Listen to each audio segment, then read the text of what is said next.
Hello, Wolfpack. I want to give you guys a quick Bitcoin update. As you guys would know, we're seeing a correction across the markets right now, and I just want to preface this video by saying, well, that correction's perfectly normal.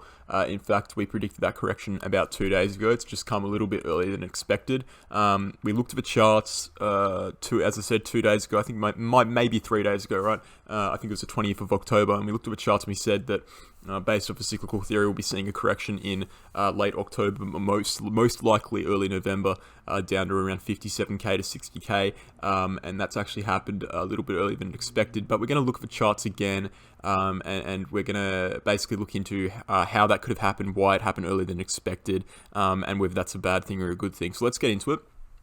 Right, I've got the 4-hourly chart, we've got the 1-day chart, and we've got the weekly chart. We'll start off with the long-term point of view, because this whole fractal of this correction in early November was not only based on the fact that Bitcoin has made a massive rally from around 40k to around 67k, that's 64% rally in what, just under a month. So, obviously a massive rally. The Fear Greed Index was flashing 85, it was obviously unsustainable. To say the least. And a lot of people, when they get into the market for the first time and they see Bitcoin behaving like this, they start to think that it is sustainable behavior. I want to stress this, very, very importantly, that this kind of upwards move, although is good for your short-term profits, it's actually very unhealthy for the market. Right? It's very unhealthy for Bitcoin to move up this quickly, because it disrupts the whole money cycle in cryptocurrency. It disrupts how money flows from Bitcoin into altcoins. And also, it makes us, when we do drop, inevitably when we do correct, it makes us drop a lot further because we haven't consolidated on support zones, and our support zones haven't been retested for a long period of time. Now, what I can see on the short-term chart, I know I said I'd start out with the weekly, but let's actually just start out with the 4-hourly here. What I can see on the 4-hourly chart is this 60k region here, this blue line, acting as a decent, right? And I say decent because it's not very well tested, but decent at the very least, support zone for the medium term, right? If we zoom out all the way back to earlier this year, we saw this acted as a support zone and resistance zone on multiple occasions. So I will say that I did say 57k to 60k. I'm going to go ahead and say that 60k seems like a pretty likely zone that we catch a bottom, but I wouldn't be totally convinced that this drop would be over until we start bouncing upwards to the upside, because the cyclical theory does suggest a little bit lower. 60k is only around a 10% correction. Let's actually measure that out. Around a 10 to 11% correction. And as you guys would know, bull market corrections can go as high as 30%, but 57k seems a bit more reasonable. It's a 15% correction, but let's get into that in a second. But I just wanted to say on the 4-hourly chart that 60k does seem like a zone that has been tried and true, tried and tested. It's held support multiple times, so I wouldn't be too surprised if we see a bounce at 60k, and that's why I wouldn't recommend, and this is my main point of the video here, I wouldn't recommend you guys wait on the sidelines, wait for a further drop, because at the end of the day, we are in a bit of a parabolic market at the moment. The sentiment is ultimately bullish, and the short-term technical analysis takes a back seat when the sentiment is bullish like that, because at the end of the day, when all of the new money comes into the market who aren't looking at the charts, they'll buy whenever. And if they see it go down to 60k, they're not going to look at the fundamental support zones. They're just going to buy at 60k, and that's why we see bounces at unexpected locations. So I wouldn't recommend personally, or I'm not at least, waiting on the sidelines. I'm just buying, at the moment, and because when we do bounce, when we do see that recovery, well, you can expect it to be a similar volatility of the move upwards, right? We moved up 67% in just under a month. You can expect that to continue, right? But, I would expect, a couple more red days here, but I'm not betting on it, right? That's just my expectation. It's not what I'm actually putting my money on, because I know for a fact that, as I said, short-term TA takes a backseat when the market goes parabolic like this. But that's what I wanted to bring out. 60k is an interesting support zone. Now, if we go to the weekly chart, like I said, we can get an idea of why this correction has happened, obviously outside of the fact that we moved up very quickly. If we look here on the weekly chart, and we'll actually bring up the daily chart, because that might give us a better point of view, but this is essentially a chart going over the 4-year cycle. Each blue line column is 1 year, so we're going back here. We're in the 2017 bull market right now, 2018, 2017 bull market. We can see that we had the stereotypical classic red September, right? We obviously saw the red September in this bull market where we dropped down from 53k to 40k, right? We see a red September every single bull market. It is part of a cyclical theory. So we had that red September. we moved across here, and then in early November, but it actually started out here in early November. We can see we had some chop, and this is interesting, right? Because this makes me think that maybe I would have been, better off putting my money on the fact that we'll probably be going down or going sideways at least in late October rather than early November. But you can see throughout this whole region, early November and late October, starting here at around October 14th, we had sideways chop, and then we had a drop down in November. Now, if we move to the last bull market, right, the 2013 bull market, let's go there quickly. We can see here we are, and we'll zoom up here, and we can see that, well, just like the 2017 bull market and just like this bull market, we saw that red September period in which we dropped down and moved sideways in September. And then we also saw starting on October 23rd, which is actually the date today, right? Starting on October 23rd, we saw a drop down for 3 days in the market correction, and we didn't recover properly until early November. So this is why I said in my video 3 days ago, right? Early November correction. What I probably should have said is a little bit of chop, a little bit of correction until early November, and then in early November we start heading upwards, right? So it wasn't totally wrong, it just perhaps wasn't the right wording. But, that's what I wanted to say. So expect, right? Based off the cyclical theory, expect us, to break back above 67k and start making higher highs again in early November, right? In early November. So that would suggest to me that we have about a week or so of corrections or sideways movements left to have. But again, I want to stress, and this is very important, again, even though that's what the cyclical theory suggests, I would not be betting on that happening, and I wouldn't be waiting to buy in. I'd just be buying right now, right? Because it's pretty clear that this isn't a double top, right? If we double top, we would have stopped here at 65k. No, we didn't stop at 65k, we went up to 67k, and we sustained there for a period of time, about a day, and we closed above there, on the daily chart. It's not a double top. If it was a double top, we would have seen something like this, right? We come up, reject off, and also, don't listen to the bears, right? There's no logical, and obviously this is my personal opinion, right? You can believe what you want to believe, but it's my personal opinion that if we were going to have a bear market, we would have seen it here in September, right? That's the strongest period of time we've had a correction. September corrections are very, very, very harsh. We came down here, we tested our critical support block. We came down here, if we go to the daily chart, we tested the bull market support band, right? We held it for support, bounced off strongly.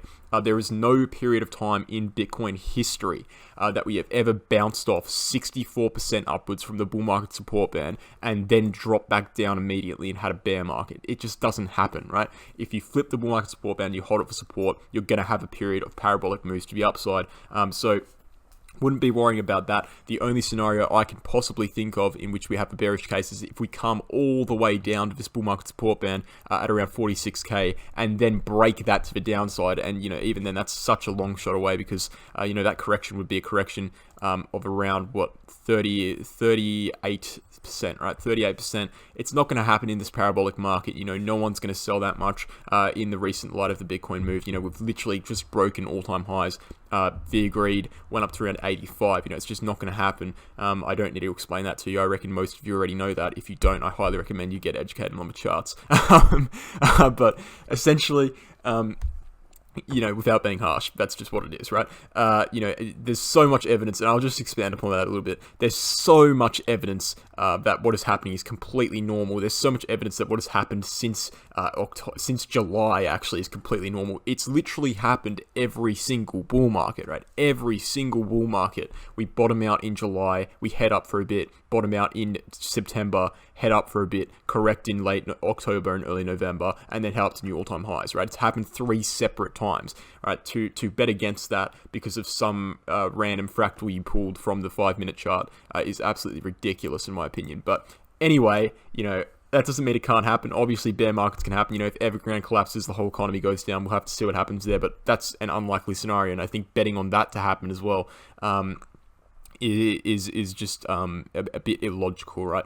And not without getting into Evergrande too much. Evergrande will probably default on their debt, right? That's not a big concern. We'll probably see a short-term correction because of that happening, and that actually could feed into the late October correction we'll probably be having now. It could do, but whether that will actually spread into the global financial markets and lead to more than a couple of days of red is very it's a completely different question, right? It's a completely different question. It's not certain. I think the media makes it look like it is certain. The fact of the matter is that Evergrande only makes up 0.6% of the Chinese housing market, and yes, it is the biggest company, but you have to remember China is a massive country with massive amount of firms, right? So it definitely will affect the crypto market if they do default in their debt, but it would be a short-term correction, in my opinion. I don't think it would spread into a larger global financial crisis. And, if it does, all we need to do is hope that happens after January, hope that happens after the crypto market tops out, so we can make our money. We've got 3 months left of that, so hopefully that happens afterwards rather than now. But I want to look at the daily chart as well and bring up something that I've been looking at, and you could draw some sort of upwards channel, right? We have some sort of upwards channel here in which we recently broke it to the upside, right? We saw a rejection here, and then we broke it to the upside. We'll come back down below it, and we could draw the bottom line of this channel, something like this, right? Some sort of broadening wedge kind of thing. I don't really know how to explain it, but these are typically bullish formations, right? Broadening upwards channels are typically bullish formations, so there is a chance that we break that to the upside, but honestly, if we do break it to the upside, how much more vertical can we go, right? As I said, we've gone up 64% in under a month, so I'm not too worried about that. But what I am interested in is if we look at the log chart. I know drawing channels on the log chart is a bit of a questionable act to do, but I do see on the log chart a pretty clear ascending channel formation here, and we can draw that out right now.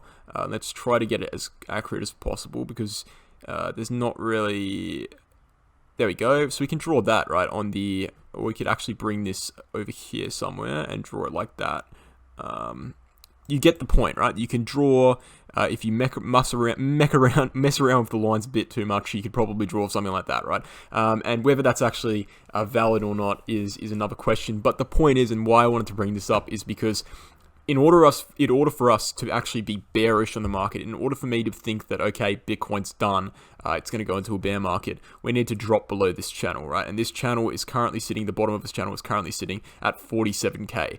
Until we break below 47K, we're technically in an upwards trend, right?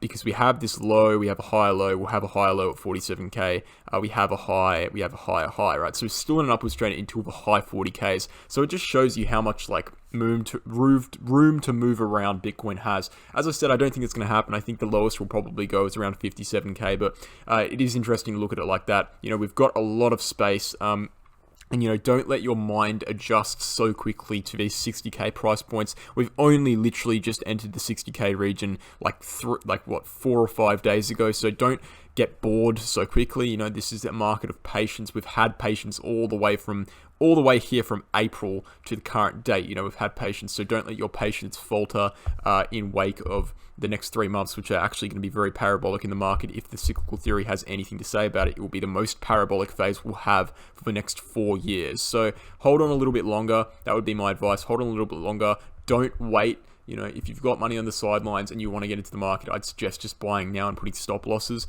There's no point waiting, because what's the worst? The worst thing that can happen is we see another 5% correction, altcoins go down 10%. Is that worth catching up a 10% altcoin drop, and risk losing a 10x? It doesn't make sense to me. Waiting, the time to buy in, the time to wait for corrections was in this period here in May and July. That's long gone. We had another buying opportunity here in September. There's no point waiting for correction because it might not actually come. Every time we've seen a bull market run up, look how quickly these things have run up in Q4 from this red dotted line here. It's basically just vertical price action. So what I would say to you guys is that right now, as I just said, it's not the time to be waiting on the sidelines. This is a time, in the next week or so, is a time that the market is giving you to brush up on your fundamental analysis, brush up on your portfolio management, start thinking about, and not even start thinking about, but you should have started thinking about already, but start acting on what you want to be holding for the next 3 months in terms of altcoins, potentially, and I say potentially because it's not quite the time to do it yet. Start thinking about selling your Bitcoin and funneling it into altcoins. I still think Bitcoin dominance is going to rise after this correction until it tops out, but it might be a time to start thinking about that if you're bullish on certain altcoins, because at the end of the day, Bitcoin's got about a month and a half, or about 2 months, 2 months left to run, and altcoins will only start their move after Bitcoin runs up. So as I said, start thinking about some altcoins you want to hold with some solid fundamentals. If you want recommendations, I've got them all over my channel, right? The altcoins that I do 2 or 3 videos on are the ones that I'm very bullish on, so you can easily find those ones. And this is a time, as I said, you're literally being handed by the market to do what you need to do to prepare for the massive move up that is going to come for the rest of Q4 if the cyclical theory has anything to say about it. So take advantage of it. Don't sit around. Thanks for watching, and I'll catch you guys in the next one.